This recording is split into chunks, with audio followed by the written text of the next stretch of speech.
Recording in progress.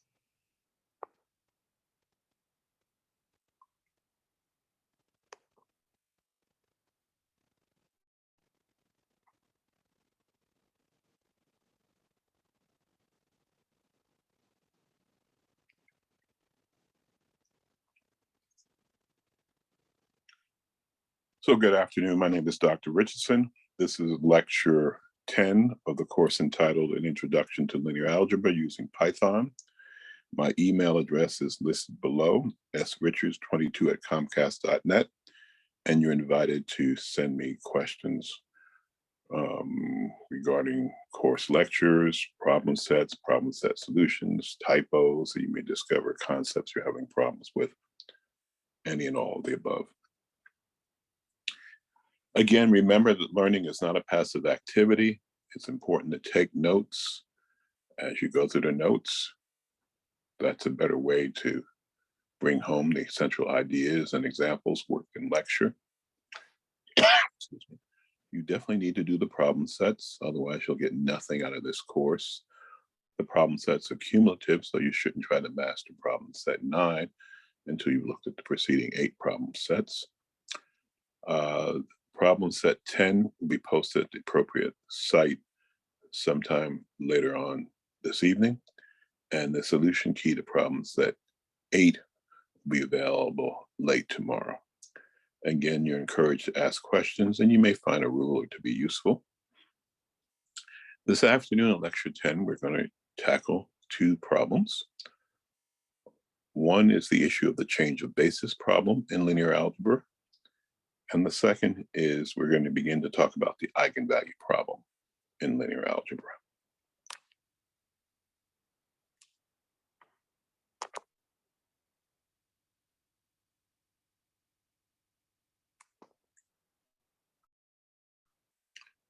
Okay, so let's begin. I want to, first of all, return back to lecture 9, because I want to clarify some comments that I made that may have been confusing.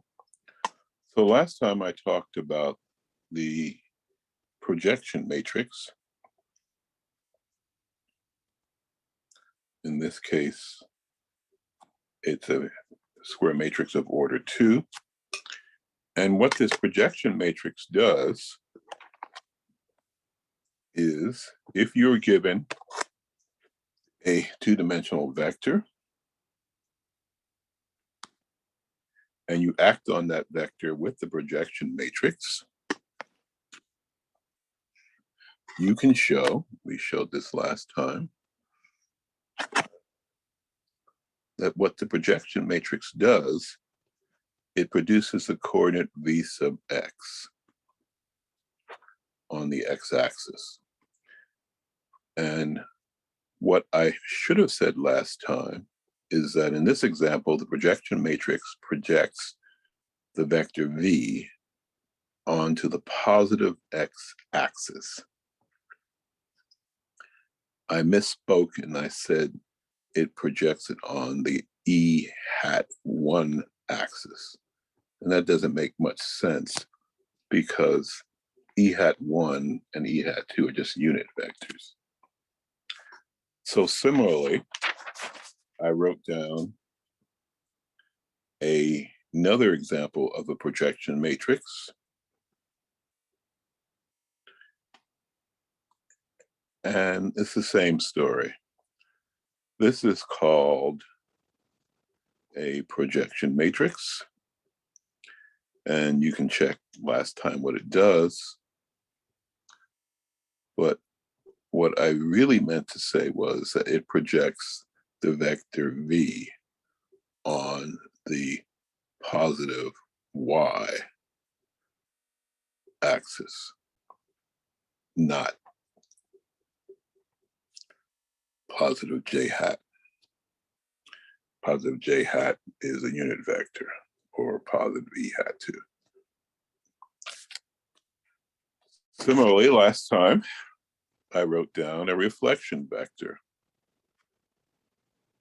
or reflection matrix, sorry. So projection matrix. In the second example. In this third example, so let's number these. This was example 1 that we looked at last time. This was example 2 that we looked at last time. And example 3. And again, let me remind you what this thing is doing.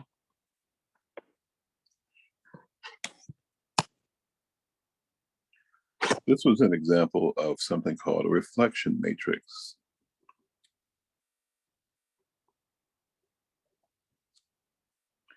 So if you're given the vector V, what this matrix does is it reflects the vector V, and again, the same story. I meant to say through the positive x-axis, not I-hat axis, for all the aforementioned reasons.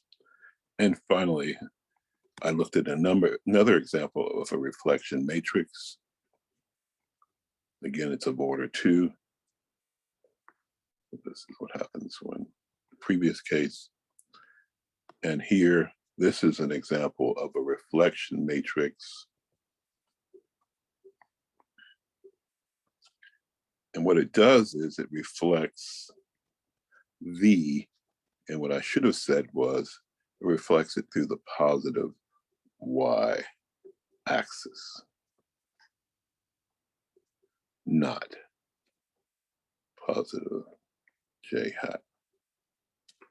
Okay, so I just wanted to go clean those up to be very precise in our language, what we're doing. Okay, so suppose I give you a vector, and it's a vector in the plane. And this is a problem we've been looking at throughout the course. So let's say I write it down in column representation. So what this really means is I'm taking the scalar 3 and writing it, multiplying it times the standard basis vector e hat 1, and I'm multiplying the scalar 1 times the standard basis vector e sub 2 hat.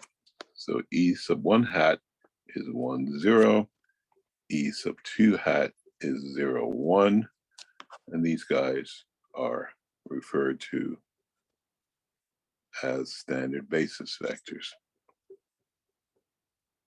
In this case, in 2 dimensions. The point I want to make is that when you write this down, when you write down a vector in column representation,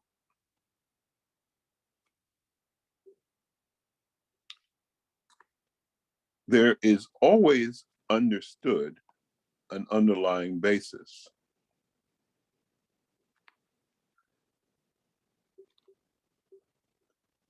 And we haven't gone out of our way to hammer home this point, but the underlying basis is in fact the standard basis.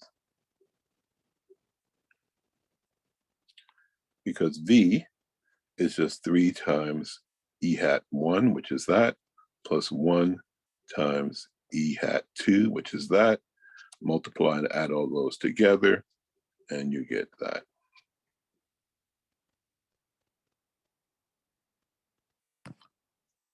Now, the standard basis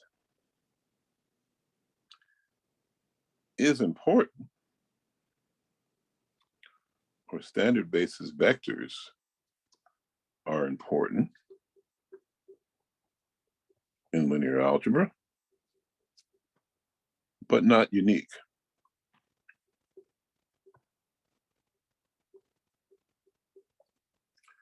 So suppose we want to change the basis in a problem from the standard basis, E hat 1, e hat 2 to some new basis, which we'll call n hat 1, n hat 2. So if I write this in terms of pictures or geometry, which is always useful,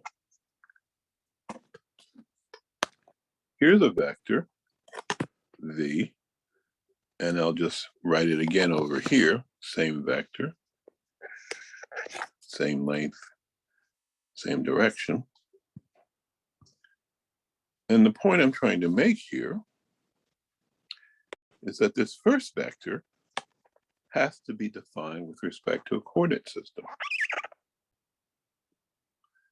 namely the standard basis vectors, e hat 1, e hat 2. But that same vector could be described by a different set of, let's make that a little bit more clear. You could come up with a different set of a different set of basis vectors. They need not be orthogonal to each other. And let's call that n hat 1 and n hat 2. And what you're doing here is you're not changing the vector, you're changing the way you represent it with respect to a coordinate system. So let's go back to this original question. Suppose we want to change the basis from the standard basis to some new basis. And let us, for example, say that this new basis, again, is a vector, set of vectors in 2 dimensions. So let's say they're represented by, in column representation, or 2 by 1 matrices. And so the question is, what value or values of C1, C2 would work to allow you to write the original vector in terms of a new basis, n hat 1, n hat 2. So that's a well-defined question in linear algebra, and it has a well-defined answer. Namely, what you want to do is solve this problem. Take this linear combination of 2 new basis vectors, n hat 1 and n hat 2. The scalars are C1 and C2, and you want to make sure that this linear combination gives you the original vector. So you want to find C1 and C2. So 2 times C sub 1 plus 3 times C sub 2 equals 3. C sub 1 plus 5 times C sub 2 equals 1. So those are 2 equations, 2 unknowns. You can clearly solve this problem. You can solve it by brute force or use Gauss-Jordan elimination. Either way, you'll find that C sub 1 will equal 12 over 7, and C sub 2 is minus 1 over 7. And just check that. Go back and take C sub 1 and C sub 2 and see that these 2 equations are satisfied. So I've solved my problem. V sub 1 is now C sub 1 times this new basis vector plus C sub 2 times this other new basis vector. I now know what these scalars are. They are 12 over 7 and a minus, so I'm adding a minus 1 over 7 times 3. The matrix, 2 by 1 matrix, whose 1, 1 matrix element is 3, and whose 2, 1 matrix element is 5. So I can simplify this linear combination. Becomes 24 over 7 minus 3/7 and 12/7 minus 5/7. So I get a 2x1 matrix. That makes perfect sense because I'm starting out in my linear combination with 2x1 matrices. And lo and behold, this is simply just the original vector. And so this works. We now know how to express a vector in terms of some new basis vector. So let's summarize.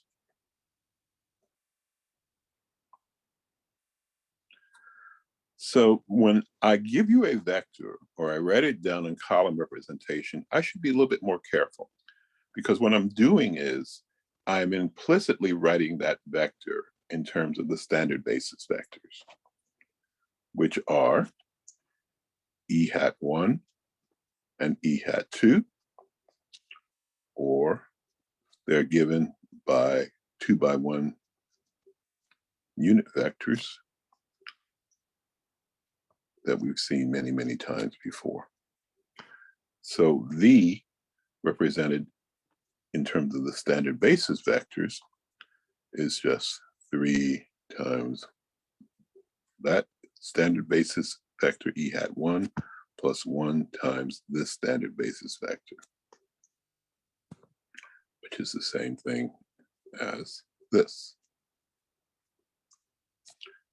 Okay, so that's okay. There's nothing new going on here.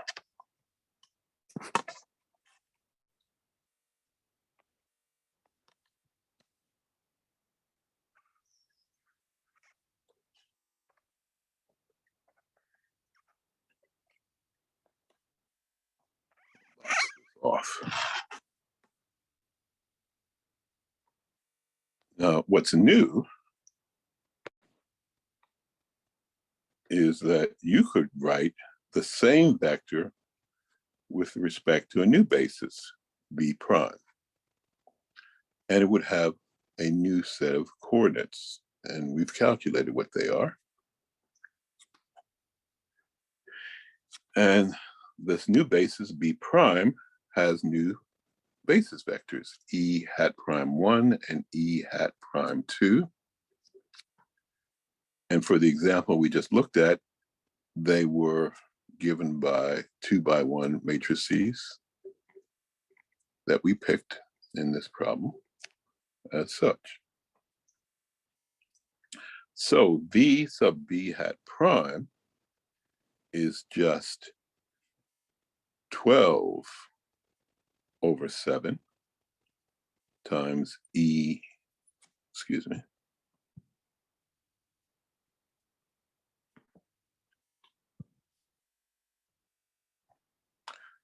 times e hat prime 1 plus a minus 1 over 7 times e hat prime 2. And you can evaluate this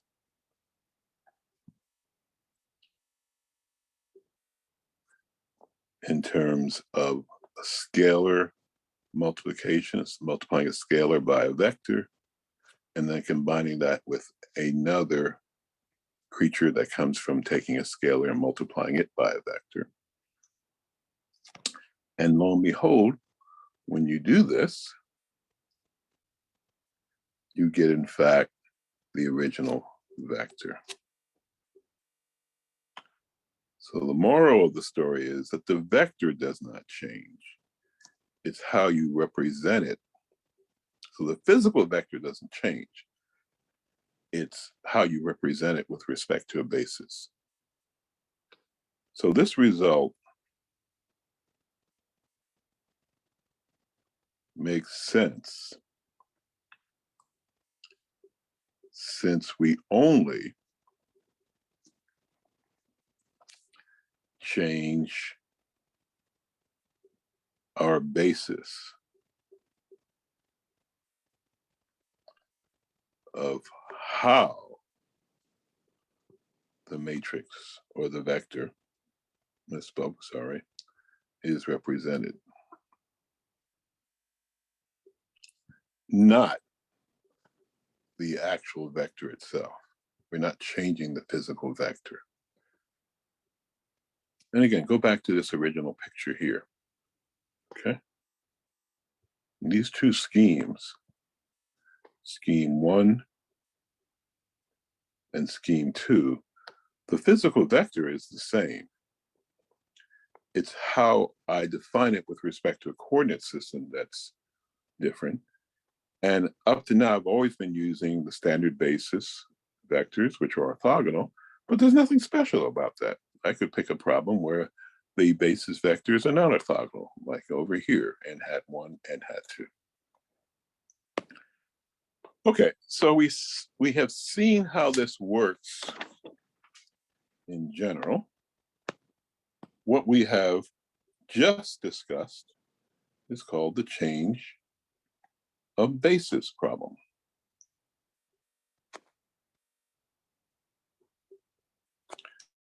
And we've discussed it for a very specific example. So what I'd like to do is step back and look at it in general. In other words, I don't want to have to do this example by example by example, and then I get up to a billion examples, and I say, okay, I've proven this. Let's just do it in general. So the problem is as follows. Someone gives you a vector represented in the standard basis. Question is, how do you represent the vector B in terms of some new basis, B prime? So let's do this completely in general, completely for the general case. And in this case, we'll still work on the plane, but it's going to be true for any vector in n dimensions. So here's a vector, v sub b, and the coordinates x and y describe it according to the standard basis vector. Excuse me, so this is x times e hat 1 plus y times e hat 2. Standard basis vectors, of course, are e hat 1 and e hat 2. So standard basis vectors.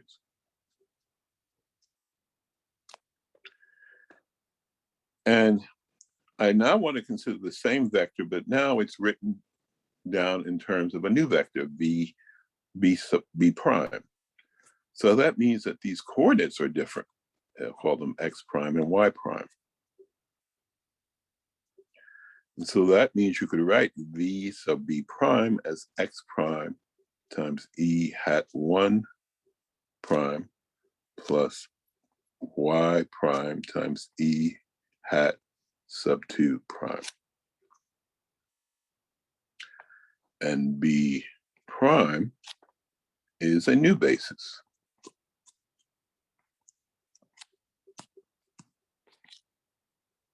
And I'm doing this in general, so I don't have to write down what this actual new basis is. So the problem for the change of basis problem, or change of basis problem, excuse me, is if you're given some vector written with respect to b, the standard basis, you want to find the vector with respect to some new basis.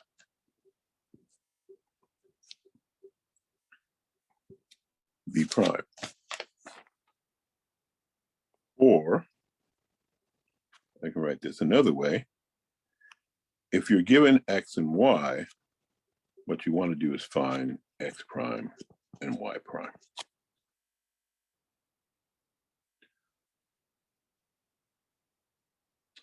Okay, so let's figure out how to do this.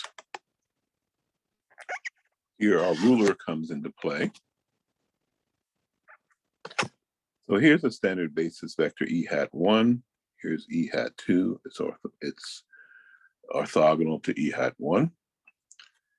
And let's say there's a new basis vector e hat 1 prime. It looks like that.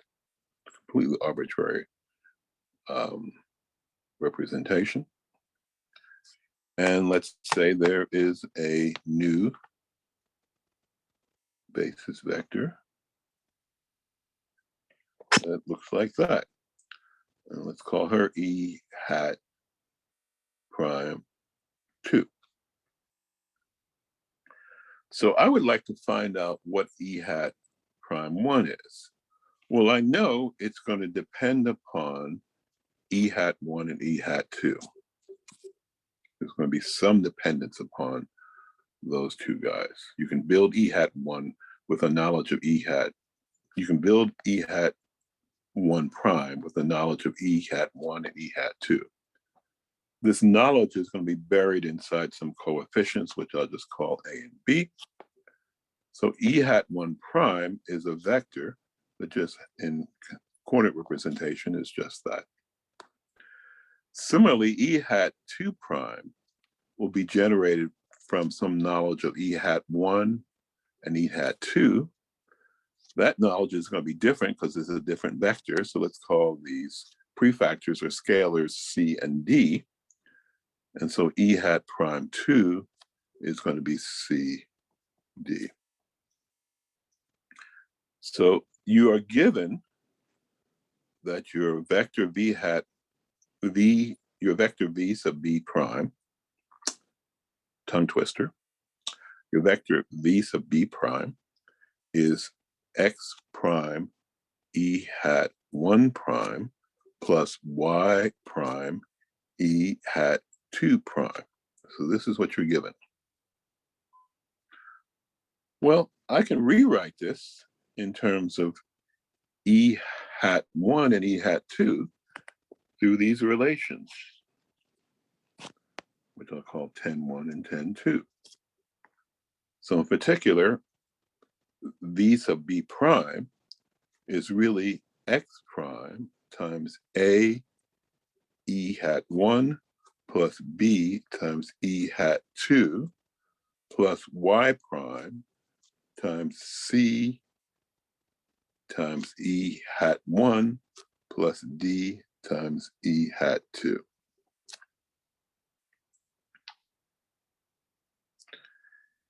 And note the following. What I have on the right really depends upon the standard basis. I've gotten rid of this new basis, or I've got rid of new basis vectors. So strictly speaking, I want to correct this thing now on the left-hand side, and it is simply just V sub B, because I can write everything on the right-hand side in terms of the standard basis. Okay, so it's always useful in math and applied math to simplify when you can. I can factor out E hat 1. I get X prime A plus Y prime C. And I'll add to that a quantity where I factor out E hat 2. And I get X prime B plus Y prime D. Now this guy is just a vector, right? It has components as magnitude and direction. So the components, I could write this vector in column representation. I'm just using skills I've learned in the first 9 lectures of the course. I could write this vector in column representation. Let's give ourselves a little bit more space. And V sub B would just be a 2x1 matrix where the 1-1 matrix element is X prime A plus Y prime C, and the 1-2 matrix element is X prime B plus Y prime D. So this is a 2x1 matrix. I could break this up into 2 new matrices. One matrix I could write just as a 2x1 matrix that contains the prime components, X prime and Y prime, respectively. So to make this matrix equation work, I need a missing 2x2 matrix. Because after all, when I multiply a 2x2 matrix by a 2x1 matrix, I get a 2x1 matrix. And it's easy to see by using the rules of matrix multiplication that the necessary four matrix elements, the 1, 1, 1, 2, 2, 1, and 2, 2 are A, C, B, D respectively. But wait a minute. E hat 1 prime is just a vector AB. So the first column of this matrix is just E hat 1 prime. Secondly, the second column of this matrix is E hat 2 prime. I'm going to give this matrix a name. I'm going to call it P. This matrix here is just V sub B prime. It's the vector written in column representation.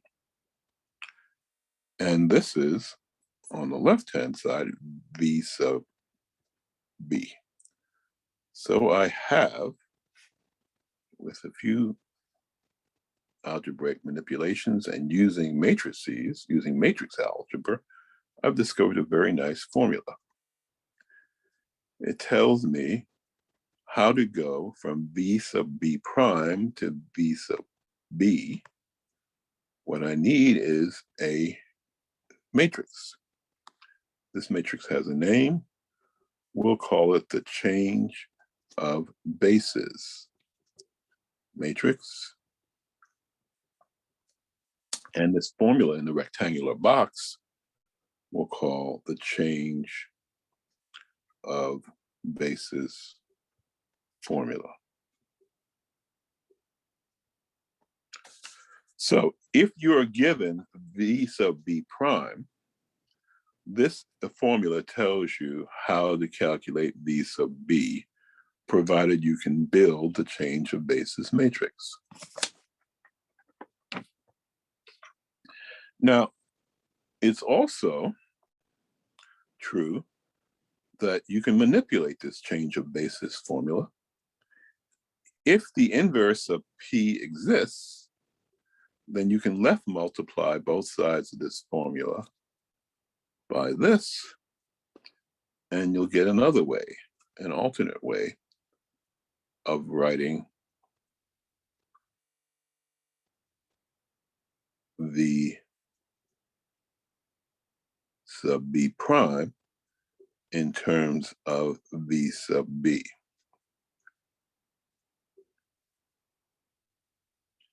And this is another way to write down the change of basis formula. Which one is useful? It all depends on the problem. If somebody gives you V sub B, a vector written in the standard basis, and you want to turn it into a vector that can be expressed in terms of some new basis, B prime, then you need to know the inverse of the change of basis matrix. Similarly, if someone gives you V sub B prime, and you want to calculate what V sub B is, what the vector is in the standard basis, you just need the change of basis matrix. Okay, so I think it's useful, and we'll do this in the problem set, but we'll do one example today in lecture. We'll go through an example and see how all this shakes out. So let's do this one step at a time. So suppose you're walking down the street and someone gives you a vector. You write it in column representation, but implicitly, that means that you're writing it with respect to the standard basis, B. In other words, E hat 1 is just that unit vector, and E hat 2 is just that unit vector. So in this particular example, you'd like to take that vector and now write it in the form, or write it with respect to some new basis, B prime. Well, if you're going to make any progress in solving this problem, you need to be told what this new basis is. And so E hat 1 prime is given by that vector. I'll just pull that out of the air. And E hat 2 prime is just given by this vector. I'll just pull that out of the air. Okay. So the next logical thing to do is to build, we want to remember, we want to start out with the change of basis formula.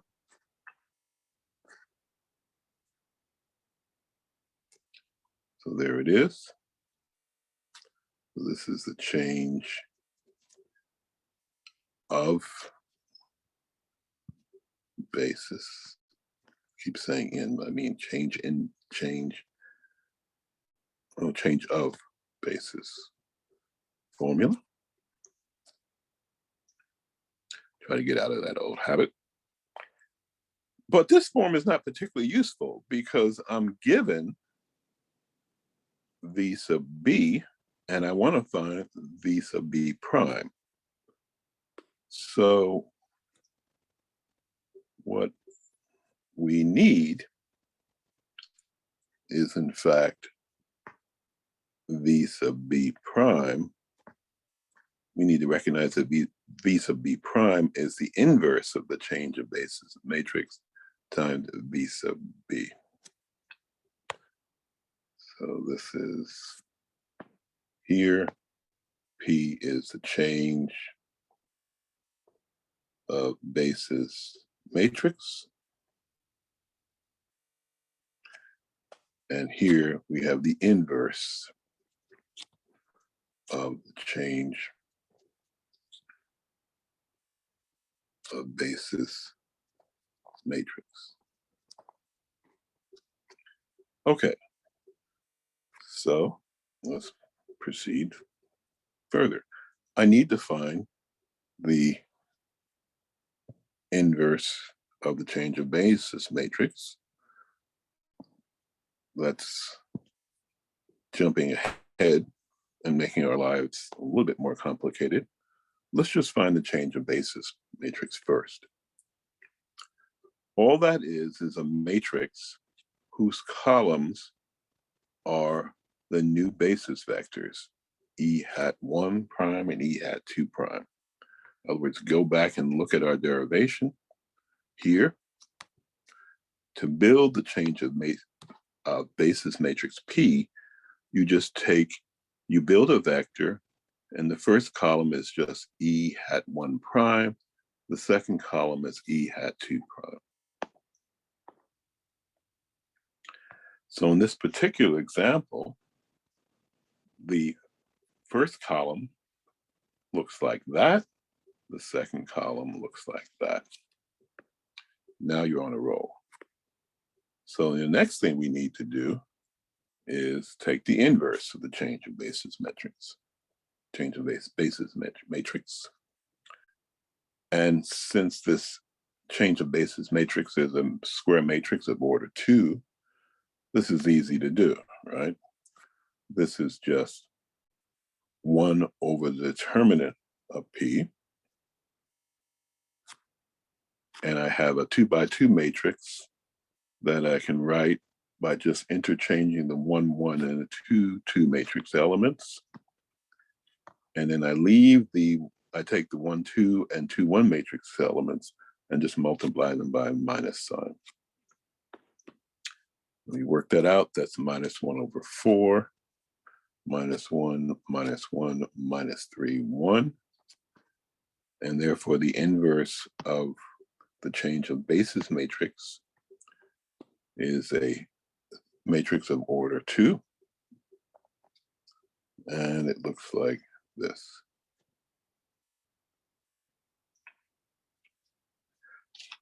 Now, it is useful to check yourself.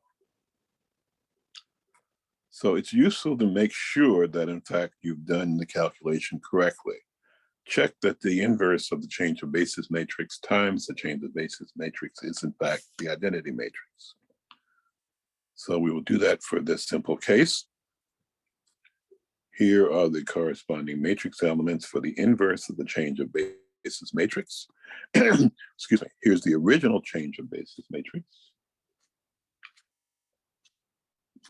Excuse me. And you can multiply these together. You get 1/4 plus 3/4 for the 1, 1 matrix element. Let's see, for the 1, 2 matrix element, you actually get 0. 2, 1 matrix element, you get 0. And the 2, 2 matrix element, you also will get 0. So lo and behold, this is the identity matrix. And I'll leave it up to you. It's a nice thing to check. You have to check this. Because if you have an inverse of the matrix, both of these identities have to be true. So I'll leave it up to you to do this. So we're finished.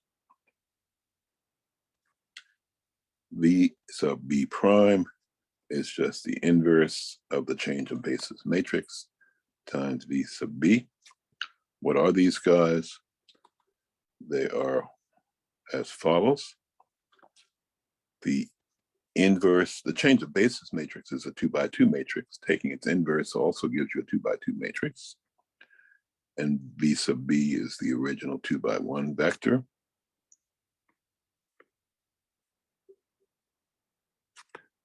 So if you apply the normal rules of matrix multiplication, this comes out to be 2/4 plus 3/4. That's the 1, 1 matrix element. The 2, 1 matrix element is going to be 6/4 minus 3/4. And that's going to be 5/4 here. The 1, 1 matrix element and the 2, 1 matrix element is 3/4. So V sub B prime, this is what we wanted, is simply this. Okay, so there's the final thing you should check.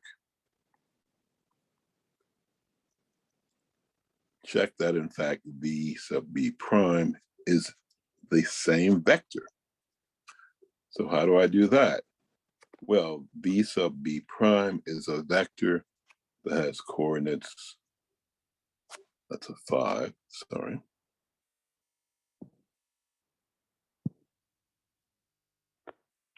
That's coordinates 5/4 and 3/4.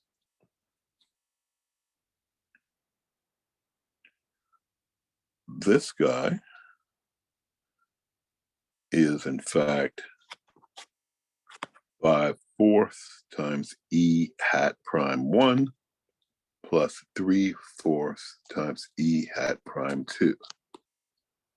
Okay, that's what you mean when you write this vector. It's just a linear combination where these two are the scalars used to multiply the respective basis vectors, E hat 1 prime and E hat 2 prime. Once you do that multiplication, you add them up and you get an answer. Hopefully, that would be V sub B prime. Let's evaluate what this is. Remember, go back to our original problem. What was E hat 1 prime? There it is. What was E hat 2 prime? There it is. So E hat 1 prime is as follows. E hat 2 prime is as follows. So this is 5/4, 15/4. When I multiply the scalar by a vector, I get that. Same thing over here. I multiply the scalar by this vector, I get that. And again, this is a wonderful check because if you do the addition of these two vectors, you get, in fact, V sub B. Okay. Which is what we started out with. So again, V sub B prime does equal V sub B. So you'll have more practice with the change of basis problem in problem set 10. And I also will recommend that you look at the wonderful video by Grant Sanderson on the change of basis problem, which he goes over an example like this geometrically. He actually doesn't do it in as much detail as we do, but I would strongly urge you to refer to that video as a companion device. Okay, on to something called the eigenvalue problem. If you've never heard of it, fine.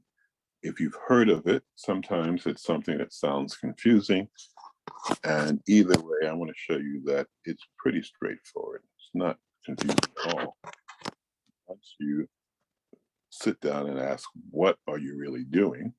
And again, the gist of Grant Sanderson's videos and some of the things that we do in lecture, both of these schemes urge you to look at problems geometrically as well as analytically. At the end of the day, you have to do both. Okay, let's see how this works. Let us consider an arbitrary matrix. And let's call that matrix A.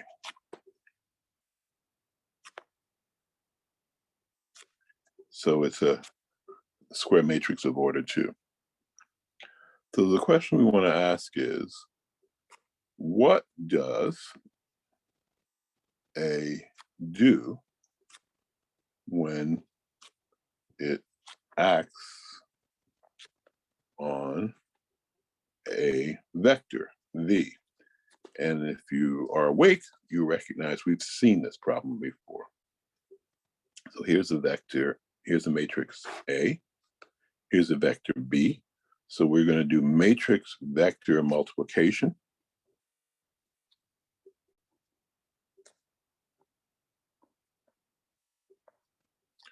And specifically, we're going to write down A as follows. And let us take a particular vector that looks like that. So the answer, if you just use the standard rules of matrix multiplication, take a 2 by 2 matrix, multiply it by 2 by 1 matrix, you'll get a 2 by 1 matrix. So that's what happens if you do the matrix algebra.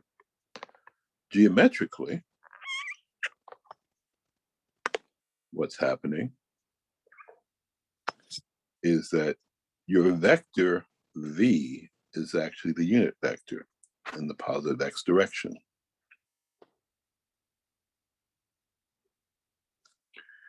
And when you act on this particular V, what you're doing is getting a new vector that looks like that.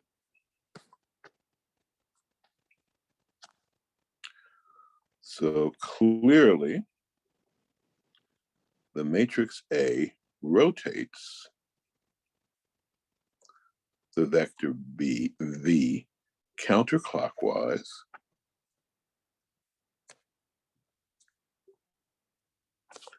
by 90 degrees about the origin.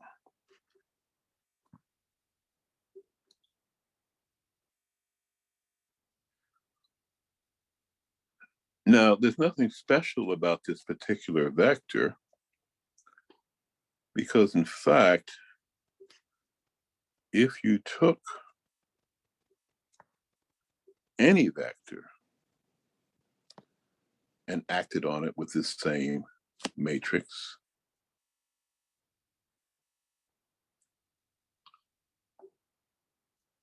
you would discover that, in fact, you would have rotated any vector by 90 degrees about the origin. Okay. So, in fact, if you started out with a vector that looked like that had components v sub x, v sub y, what you would get is a new vector that has components minus v sub y and v sub x.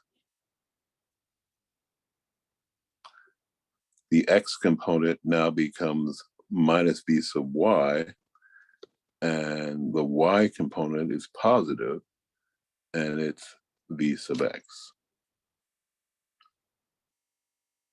So let's put this in words.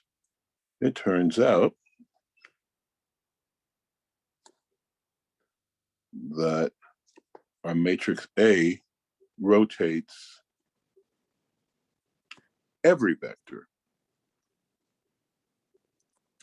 in the plane, counterclockwise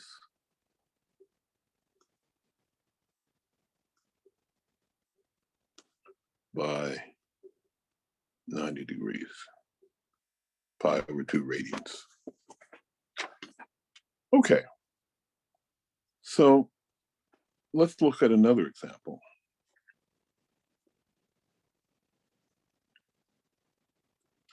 So let's look at another matrix. I could give these matrices different names. I do that in the problem sets, but for the moment, I'll just stick with A. So A, in this case, is a square matrix of order 2, and it's going to look like this.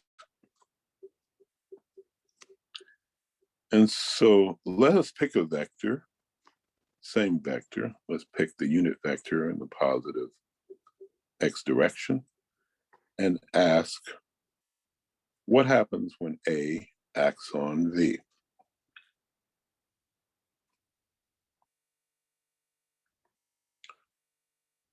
So in this particular example,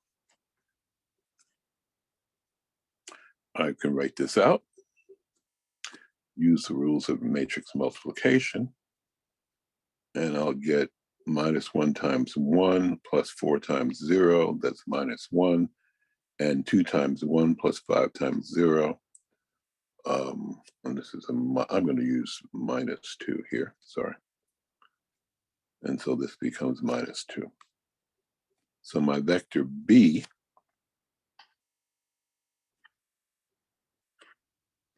is a new vector. So what A does, it takes my original vector B and changes it into a completely new vector.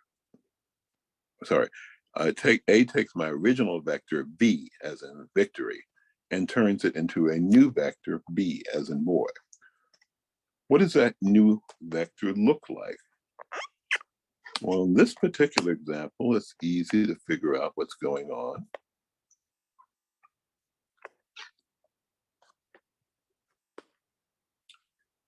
Remember, my original vector, V, is just the unit vector in the positive x direction. So I want to write down this new vector, B as in boy. It's going to look like, in column representation, this. So it's going to lie entirely in the third quadrant.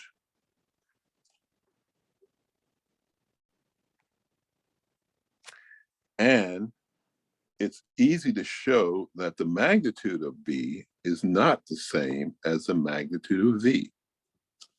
And you should show that as a very useful exercise. So what does A do to this vector? So that's the question.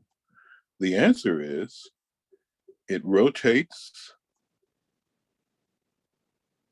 and changes the length or stretches our vector.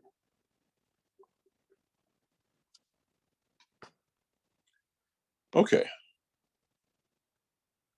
So you might be tempted to say, so let's look at these examples. Let's give them names or numbers. So the first example was example 1. In example 1, what you discovered was that A rotates all vectors.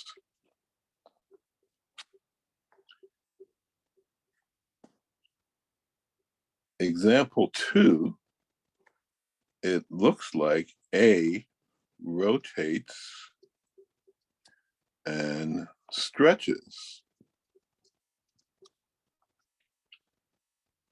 a particular vector, V. It looks like that. So you might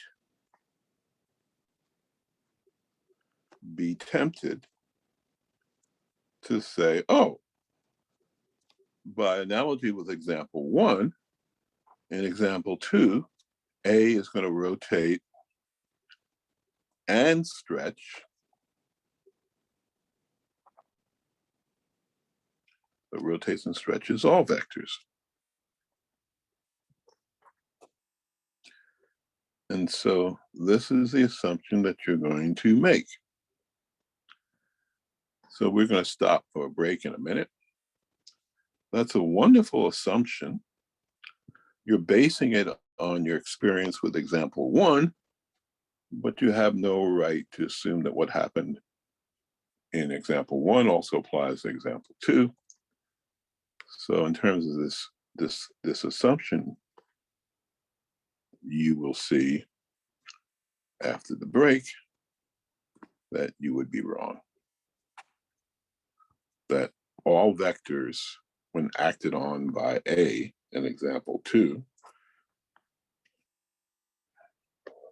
are not rotated and stretched. Excuse me. So let's take a break and let's resume at 3:01 p.m. Thank you.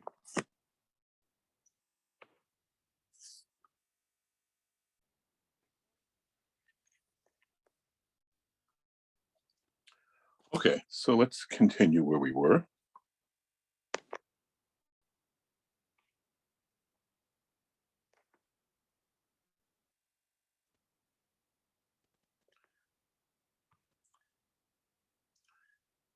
So we had this matrix A, and we picked a nice simple example, right? 2 by 2 matrix. And we acted on this matrix with a vector. In this case, the vector was just the unit vector in the positive x direction.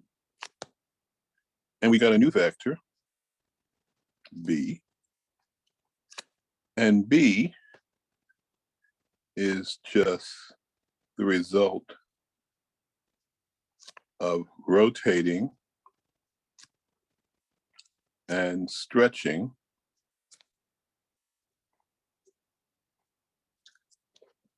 the vector V. So the question is, what happens if you look at other choices for V? And I actually would suggest that you do this in NumPy. Generate random vectors for V. Generate random choices. And I will bet you that for your random choices, you'll get the same result. You'll find that for your random vector as an input vector, you'll get an output vector that's just the rotation of that vector, and that vector is stretched. So it's rotated and stretched. What direction is rotated, how much it's stretched will depend upon V. It turns out it could also, rather than being stretched, it could be squeezed. You know, got some negative numbers in there, but just play with that. I mean, that's a good exercise. Python can allow you to do that. So the question we were left with last time before the break is, does this apply this behavior of stretching and rotating to all vectors in R2? That was the question, and the answer is no. And that's quite a remarkable answer. So let's look at some cases where this does not work. Again, start out with our original matrix, A. And now let's just look at this very simple vector, this 2x1 vector. So in fact, if you take V and act on it with A using the normal rules of matrix vector multiplication, you get -1 plus 4 minus 2 plus 5 here. You get a new vector, which is that, but it in fact looks like it's new, but it's not. If I call the original vector V sub 1, then this guy here is just really 3 times V sub 1. So in this particular case, when A acts on a particular vector V sub 1, you get back V sub 1 times a scalar. That's completely different than what we got in the previous example, where we got a rotation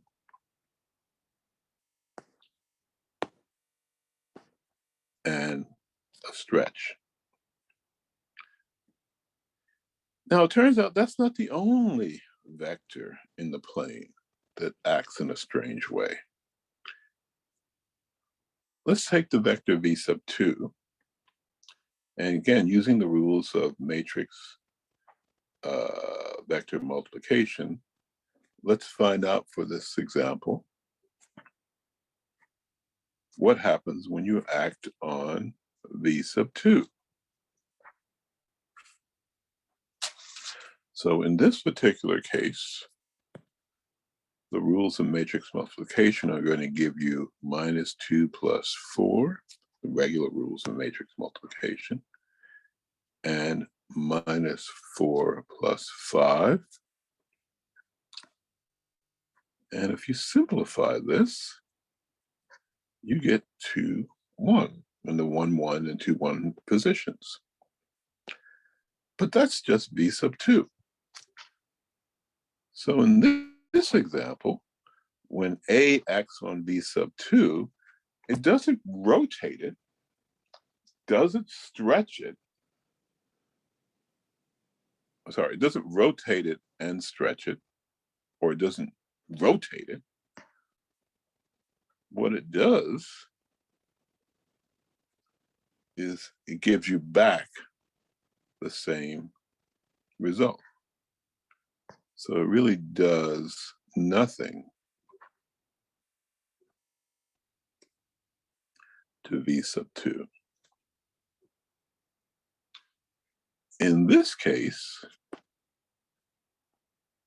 what A does to V sub 1 is it just stretches V sub 1 only, doesn't rotate it.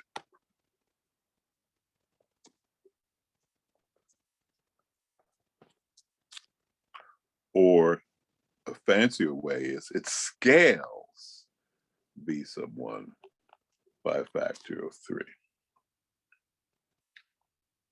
So this is interesting. We put all this together.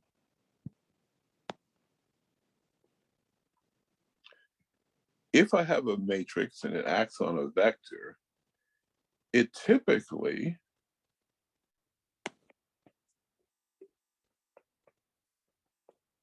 either rotates the vector or it rotates and stretches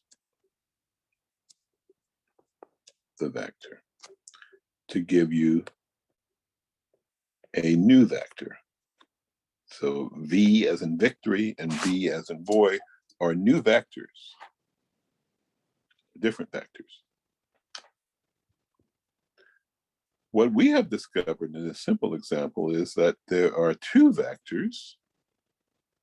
It turns out to be only two, and we'll look at that later, v sub 1 and v sub 2 respectively, such that when you act on them with the matrix A, one of in the first case, you get 3 times the vector, the original vector. So you scale v sub 1 by a factor of 3. And in the second case, when you're looking at v sub 2, you're scaling it also, but the factor is just 1. So this particular, case 1, and we'll call this case 2.0 and case 2.1. In cases 2.0 and 2.1, I'm getting some very interesting new behavior. Namely, I'm getting the case where I have a matrix and I have a vector, and if I act on that vector with a matrix, I get back the same vector times some scale factor. The scale factor is positive, as it is in the two examples, then the vector is stretched. You can imagine the scale factor being negative, and what that would do is scale it in the opposite direction.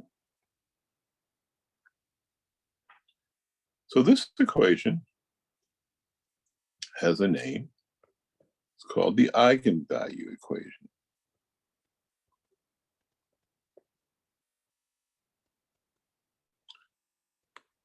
Let's highlight this in red, so it's so important. V, which is the same on both sides, is something called the eigenvector. Lambda, that's the symbol, that's the term that most people use for the scale factor and will follow convention, is called the eigenvalue. So an eigenvalue equation has two parts. One, it involves an eigenvector and it involves eigenvalues. So I will say this and come back to this later. There may be, for any particular problem, let's get rid of that. That's a little sloppy, sorry. There may be many different values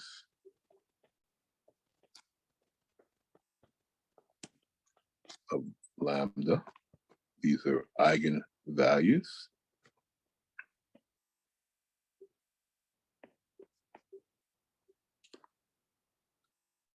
And there may be different values of V, which are called eigenvectors. Let's clean this up a little bit.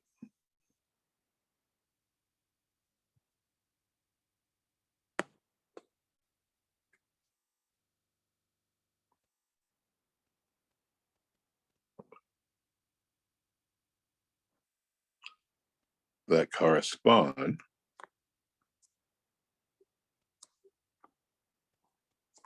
to each lambda. So in this particular example, for this particular choice of the matrix A, it actually has two eigenvalues.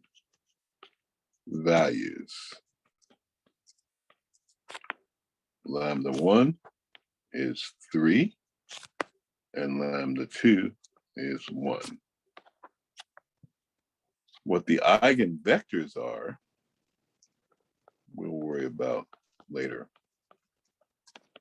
We'll have them.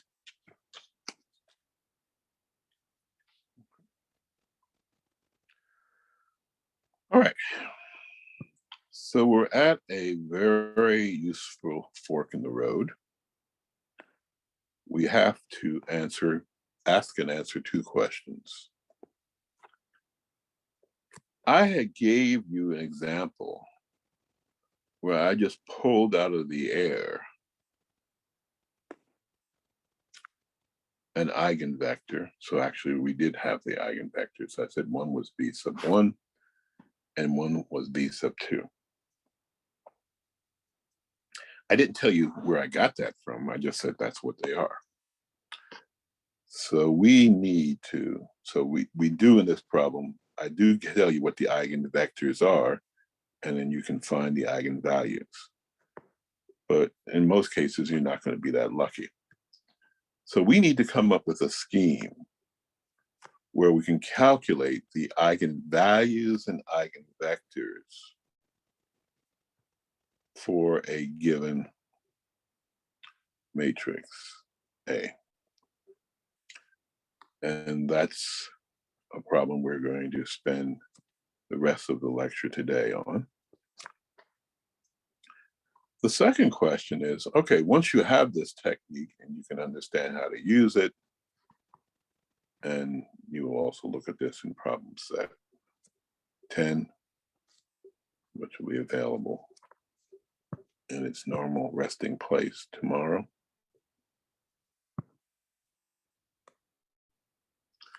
Perhaps the more important question is, okay, so you can calculate eigenvalues and eigenvectors. So what? What are eigenvalues and eigenvectors used for in linear algebra?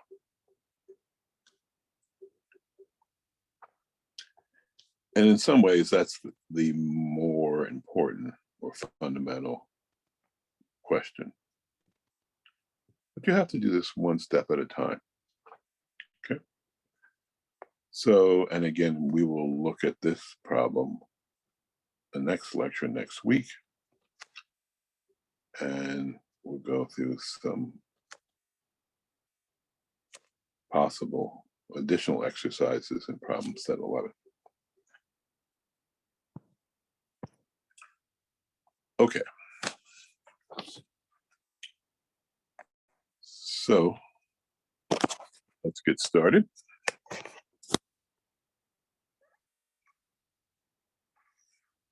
If you have a problem where you have a matrix A,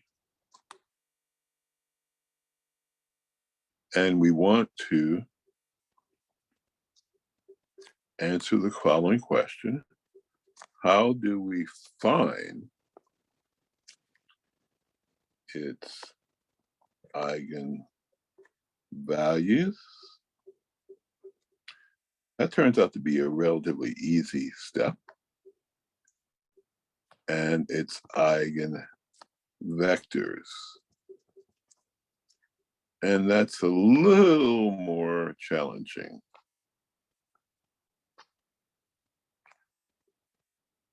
And I put in these qualifiers here because in every problem, we'll always calculate the eigenvalues first because they're easier to do. And then armed with that information, we'll calculate the eigenvectors.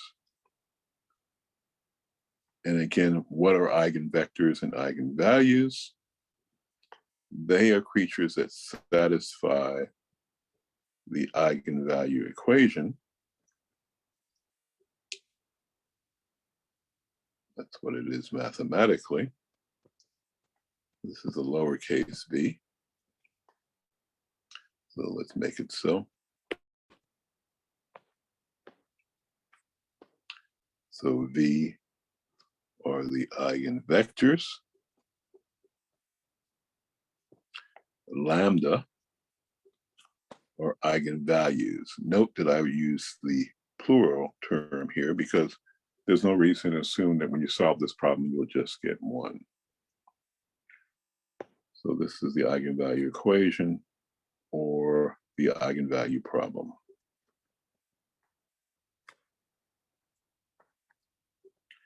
But again, before we roll up our sleeves and get lost in a calculation, let's ask ourselves physically what's happening. All A is doing is taking V and it is stretching it.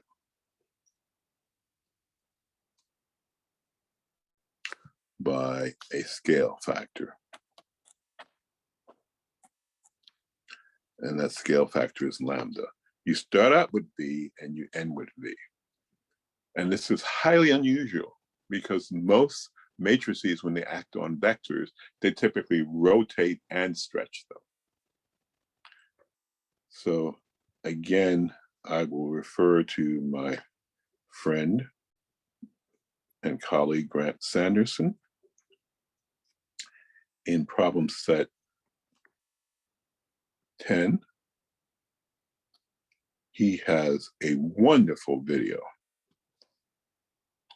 using very clever animation, took a lot of time and energy and expense to create, to actually look at what eigenvalues are and eigenvectors are geometrically. And he actually uses some of the examples that we've talked about, most if not all. So I would definitely recommend that you look at these. Okay, so let's solve the eigenvalue problem.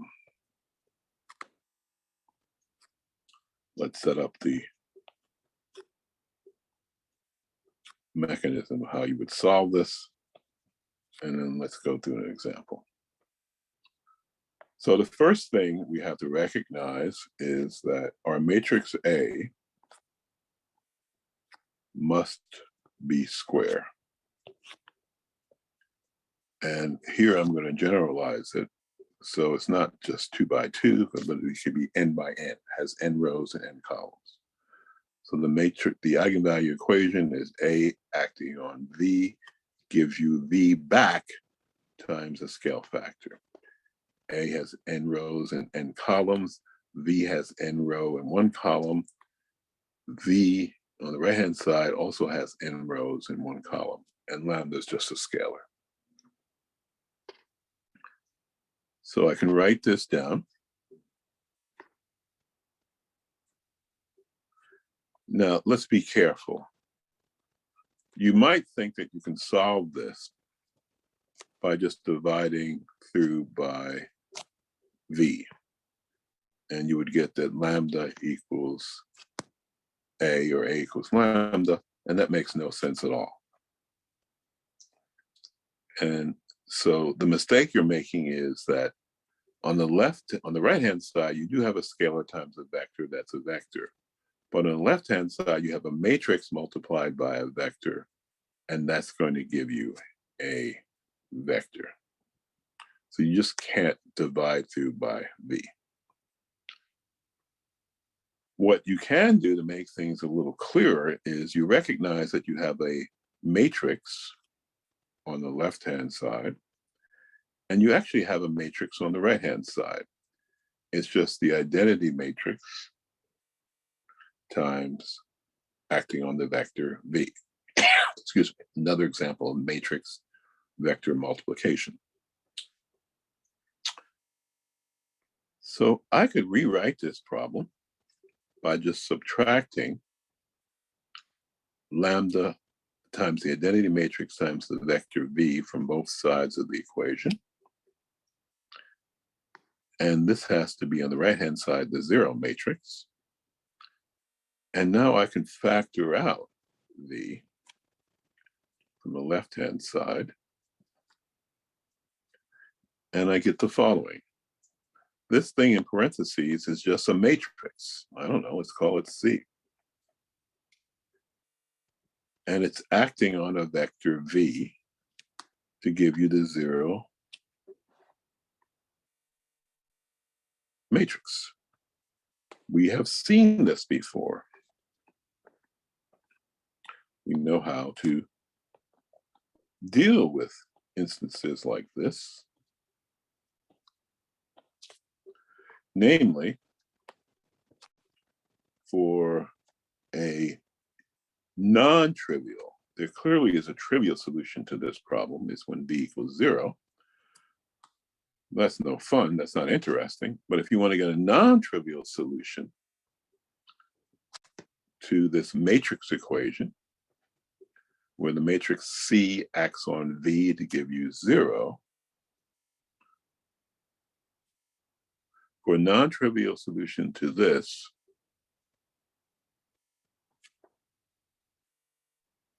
it must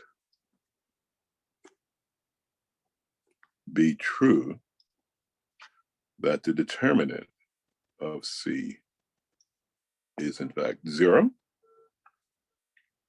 or the determinant of what C is A minus lambda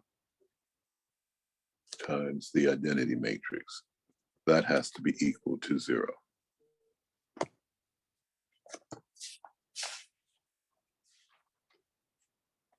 So this equation is so important, we'll give it a name.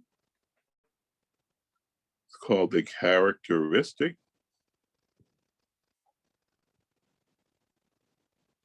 or secular equation. And I know how to solve this. All I have to do is take A, take the identity matrix, take lambda, build this thing inside, take its determinant, set it equal to 0, and see where the algebra leads me. So if I solve the characteristic equation, and I'll do this as an example in a minute, you can find lambda, or the lambdas, the eigenvalues, and then for each lambda, you can find an eigenvector.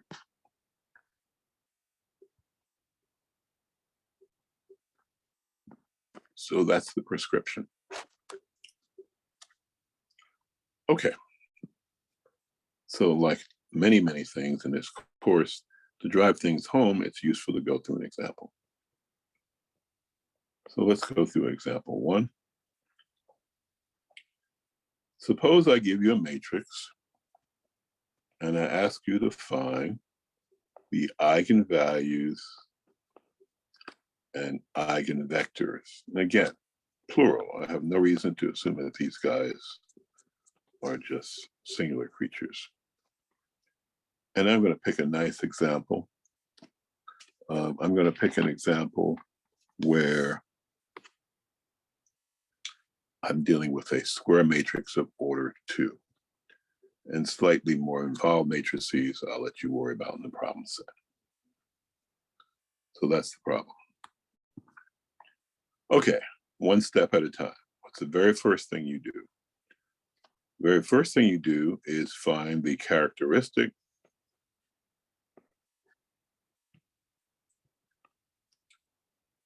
or secular. This goes by 2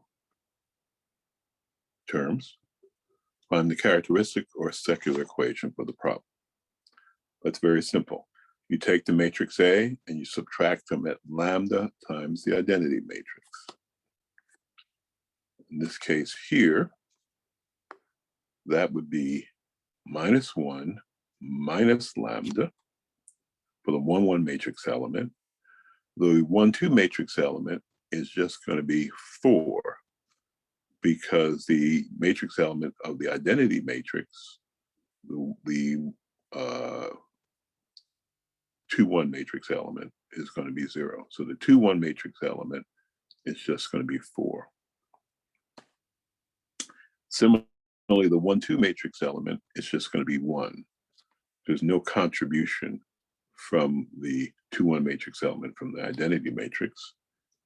And the 2, 2 matrix element is going to be 2 minus lambda. So the next thing you need to do is, once you have the characteristic equation, I'll call it characteristic equation, you need to find its determinant. And we're experts in finding determinants. So in this simple case, it's minus 1 plus lambda times 2 minus lambda minus 4 equals 0.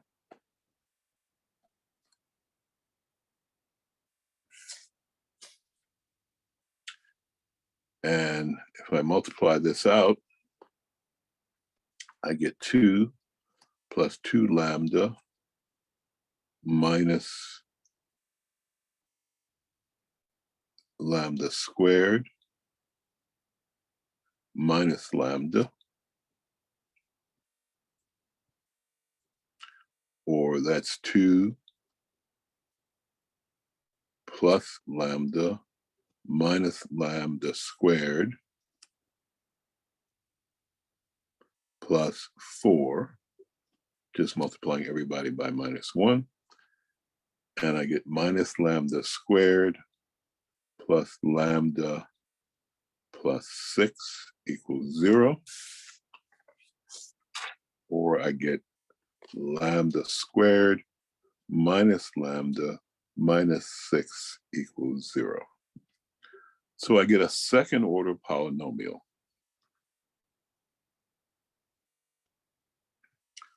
I don't want that in yellow, I want that in red. So I'll do both, sorry. So this particular polynomial has a name. It came from looking at solving the characteristic equation. So it's a characteristic polynomial. So this is a way to find the eigenvalues. This is how you find the eigenvalues for the problem. And you see why I chose to refer to them as eigenvalues in plural, because the second order polynomial is going to have two solutions. So what are they? I could break this up and factor this up in terms of the following. It'll be lambda minus 3 times lambda plus 2. If I do that multiplication, I get the right set of things. And I can discover that lambda sub 1 is 3, and lambda sub 2 is minus 2. So I have my eigenvalues. And it doesn't matter whether I call lambda sub 1 3 or minus 2. The order is irrelevant. So the listing order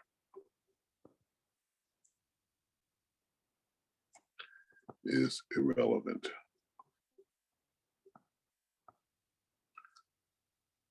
Okay, so let's move forth. Good, we made some progress here. Now, since we have our eigenvalues,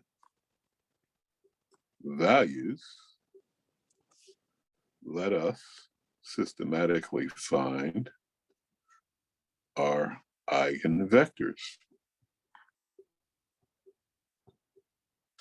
And we'll do this one at a time. So let's take lambda 1 equal to 3. The problem we want to solve here is what value must v sub 1, note that I'm looking at eigenvectors for the eigenvalue lambda sub 1, so I'll call this eigenvector v sub 1. What value must v sub 1 have to satisfy the following equation? A, my matrix A, acts on v sub 1. It gives me back v sub 1. This is why it's an eigenvalue equation or eigenvalue problem times a scalar. And that scalar is lambda sub 1, which in this case is 3. So let's take this matrix equation, express it out, spell it out. A was this, v sub 1, so this is A, 2 by 2 matrix. V sub 1 I don't know. That's what I want to find. So let's call its coordinates x and y respectively. I have a v sub 1 on the right-hand side, and then I have the scalar or eigenvalue 3. So this problem reduces to something we've talked about in the first 2 lectures. The course, I need to find x and y. So I can spell this out using matrix multiplication. I get minus x plus y equals 3x from this matrix equation. And I get 4x plus 2y equals 3y.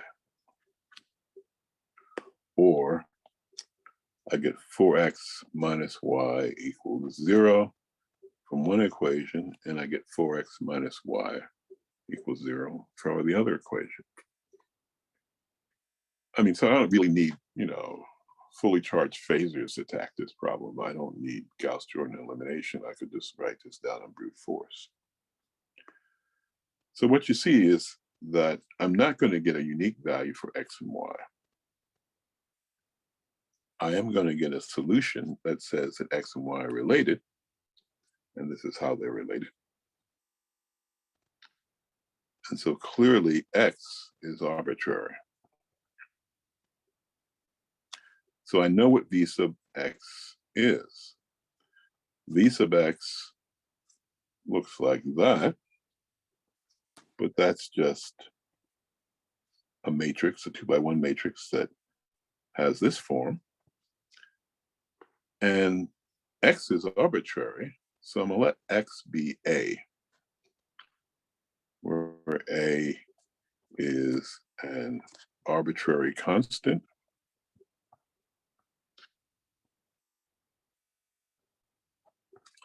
So the eigenvector v sub 1 associated with the eigenvalue lambda sub 1 is just a, has 2 matrix elements, a and 4a, where a is a non-zero constant.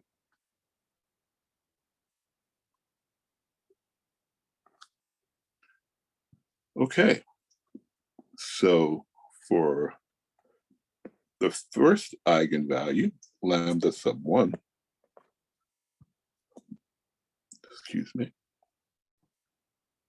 where lambda sub 1 is 3, I've discovered the eigenvector v sub 1, but it's not unique, okay? Because a could be any constant. So this could be 1, v sub 1 could be 1, 4, or it could be 2, 8, or it could be 3, 12, and you get the idea. Am I finished? No, because I have another eigenvalue to deal with. I have 2 eigenvalues in the problem.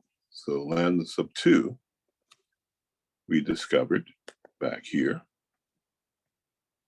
was minus 2. Lambda sub 1 was 3. Again, you can solve these 2 problems in any order you want. So I need to find a eigenvector v sub 2 such that when I act on it with a, I get lambda sub 2 times v sub 2. So I know what a is. It's not changed at all. V sub 2, I don't know what it is. So let's just say it has coordinates x and y, components x and y. Lambda sub 2 is just the eigenvalue. And again, an eigenvalue problem starts with a vector and ends up with the same vector. That's a very special thing. It's a vector as input. The same vector is outputted, multiplied by some scale factor. Same procedure is at play. Let's find x and y. So I can take this matrix equation and see what the algebraic equations are. And this would tell us that x plus y equals 0 and 4x plus 4y equals 0. And I can't do any better than that. That's it. That's the end of the road. So this tells me that x equals minus y. So v sub 2 which is a vector and component and column representation, is really going to look like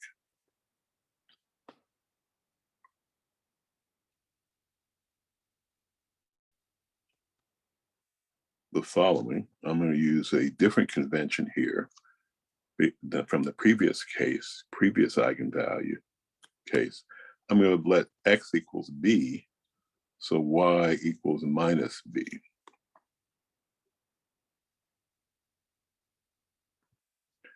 And again, b is an arbitrary non-zero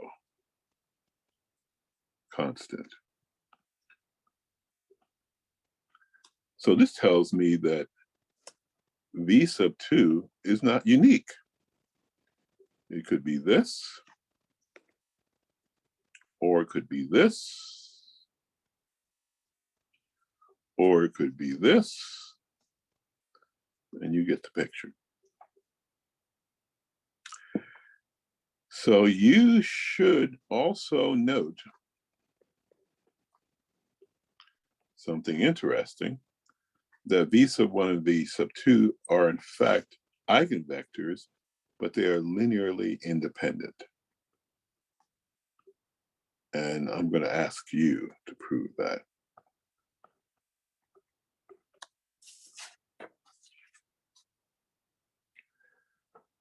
Okay, so in conclusion, for this problem, where A acts on an eigenvector V and gives you back an eigenvalue plus times an eigenvector, for the case where A is this square matrix of order 2, I have found 2 eigenvalues. One of them we said, lambda sub 1, we said was 3. Lambda sub 2, we said was minus 2. And I get an eigenvector v sub 1, which is this following 2 by 1 matrix. And v sub 2 is the following 2 by 1 matrix, where both A and B are arbitrary non-zero constants.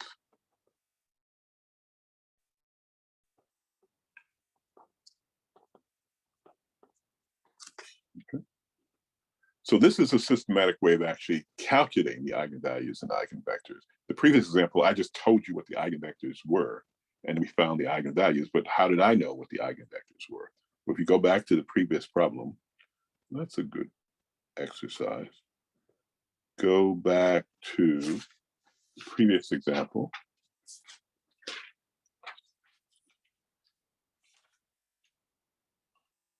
See what that was. Yeah, go back to this example where you have a matrix A that looks like this, and prove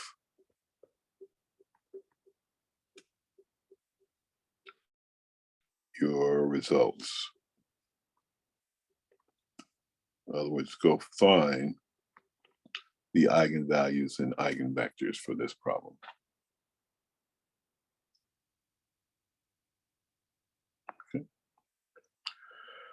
Okay, so let us finish up by going through one more example. And again, you've got to get the hang of how to mechanically solve for eigenvalues and eigenvectors. It looks like it's pretty straightforward. It looks like there are no wrinkles. That may or may not be true. We just have to go through less examples and see what's going on. But I'm going to look at the original problem I talked about today. So it turns out that this was a rotation matrix.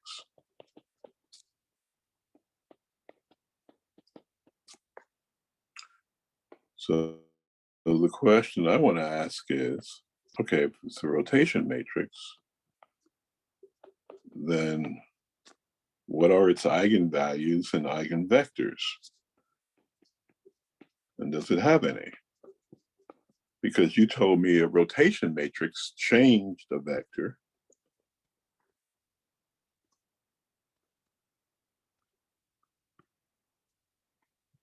And an eigenvalue problem really just gives you the original vector back times some scale factor or eigenvalue, lambda. So is there a mystery here?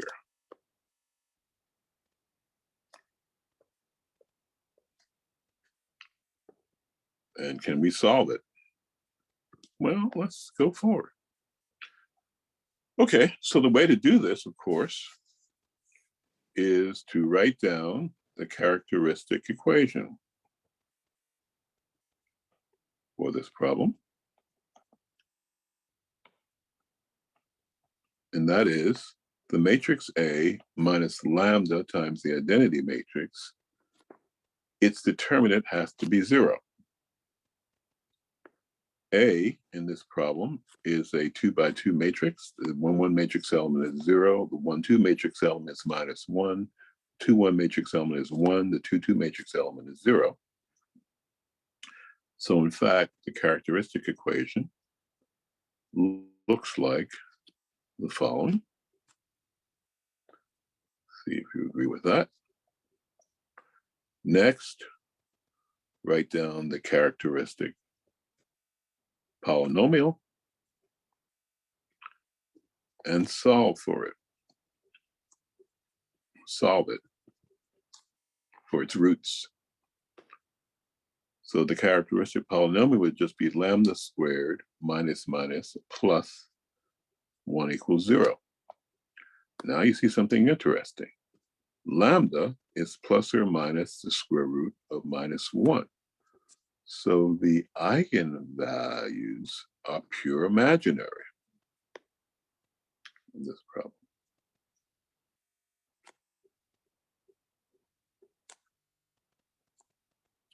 So here's the resolution to our problem.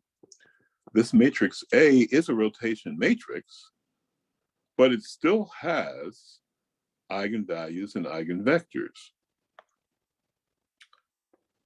The problem is that these eigenvalues are pure imaginary. So now, third and final step, we need to find the eigenvectors. So we'll do this one at a time. And again, it doesn't matter which I call lambda sub 1 and which I call lambda sub 2. And this is a minus I. So let's look at lambda 1 equals I. It's pure imaginary. So I need to solve this equation. A times v sub 1 equals lambda sub 1 times v sub 1. It's easy to set up. Process was outlined before. Same story. Here's the matrix A. It's going to act on v sub 1. Let's call v sub 1 a 2x1 matrix whose components are x and y respectively, the 1-1 and 2-1 matrix elements. And I'm going to multiply this together. I'll get the eigenvalue lambda sub I, which is pure imaginary, and then I have to multiply this by the same vector. So solve for x and y. You can do this just as well as I can. You'll find two equations. That's it. And we'll use the same trick. Let x be equal to a, some constant, which is non-zero. So y is going to be minus IA. So the eigenvector associated with lambda sub 1 is just A. It's a 2x1 matrix. The 1-1 matrix element is A. The 2-1 matrix element is minus IA. Check this. When you solve an eigenvalue problem, you should be able to take this value for v sub 1, plug it in here, multiply it by A, and make sure you get back v sub 1 times lambda sub 1. So you can always check your work. The second eigenvalue is also pure imaginary. She is lambda sub 2, and that's minus I. Same story. A acts on v sub 2, and it gives you lambda sub 2, which is v sub 2. In the eigenvalue problem, your input vector is the same as the output vector. It's just that the output vector gets multiplied by some scale factor, which is the eigenvalue. And in the previous cases, what this means is that the vector is not rotated, it doesn't change its direction, it's just multiplied by a scale factor. So in this problem, it's just minus I times v sub 2. And again, the more problems you do, the more comfortable you become with this process. Here is A again. I don't know what v sub 2 is, but I'll use the same variables, x and y. I definitely know what lambda sub 2 is. It's minus I, and v sub 2 is this. So here is my matrix equation. You can solve it. You get minus y equals minus ix. You'll get x equals minus iy. Excuse me. You're not going to get any more information. That's the best you can do. So clearly a unique solution is not going to exist. So let x be equal to b, which is going to be an arbitrary constant. And y will therefore equal ib. So v sub 2 is b ib.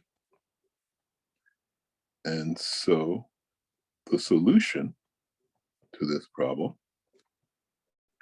is that for lambda sub 1 equal to I, the eigenvector is also complex. So the eigenvalue is complex and the eigenvector is complex.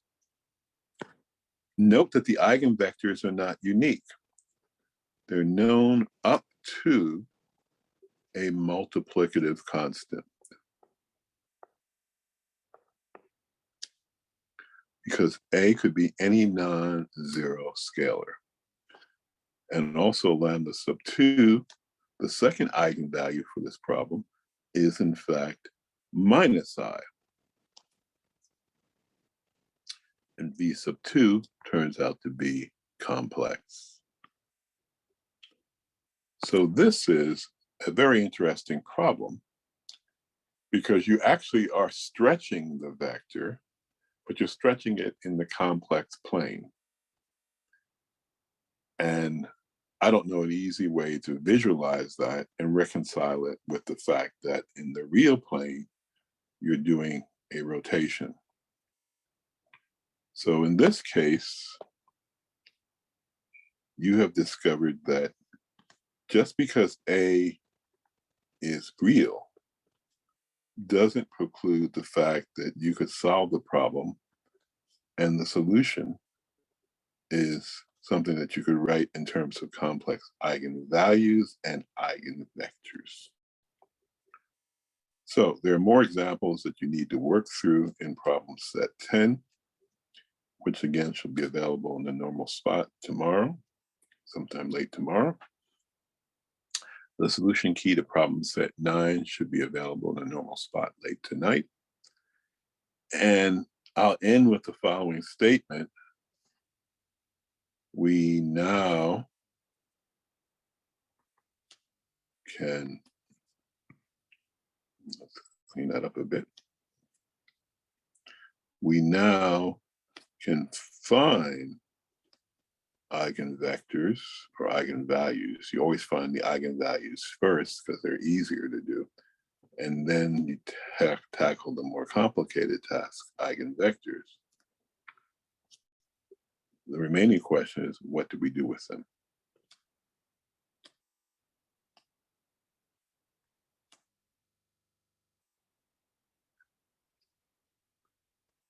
And we'll look at that next time, lecture 11. And finally, as in the problem set 10, Grant Sanderson is somebody who you should check out. You could look at his video first on this topic, as indicated in problem set 10, and then review this lecture, or the other way around. But either way, you'll find it very, very interesting. I will say that our discussion of this problem is actually more complete than our colleague, Dr. Sanderson. But his is still very interesting and fascinating, and you should check it out. Okay, thank you very, very much. That ends lecture 10 for the day, and next week will be lecture 11. Thank you, and have a nice afternoon.